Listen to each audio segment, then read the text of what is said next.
टिफिनला जर काय सुचत नसेल ना, तर अशी झटकीपट 5 मिनिटात ना आलू बीन्स म्हणजे फरसबी बटाट्याची भाजी तुम्ही करू शकता। त्यासाठी ह्या ज्या फरसबीच्या शेंगा असतात ना, त्या आणायच्या, स्वच्छ धुवून निवडून मग कट करायचं। एक बटाटं बारीक चिरून घ्यायचं, कांदा टमाटर घ्यायचं, कढाईमध्ये तेल तापत ठेवायचं, त्यामध्ये 1 चमचा जिरे टाकायचे, चिरलेले बटाटे टाकायचे आणि बटाट्याला थोडंसं नरम सॉफ्ट करायचं। काय होतं मग शेंगासोबत हा लगेच नरम होऊन जातात आणि थोडेसे असे नरम सॉफ्ट झाले की मग आपण याच्यामध्ये कांदा टमाटर टाकायचं। पुन्हा एकदा बटाट्याला थोडा वेळ भेटतो नरम सॉफ्ट होण्यासाठी।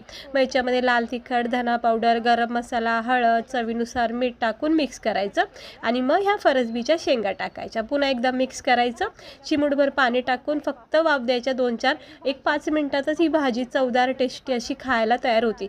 सकाळसाठी बेस्ट भाजी आहे, खूप कमी वेळामध्ये खायला मात्र इतकी चवदार भाजी लागते ना। अशीच रेसिपी बघण्यासाठी चॅनलला सबस्क्राईबर करा, व्हिडिओ आवडला असेल तर लाईक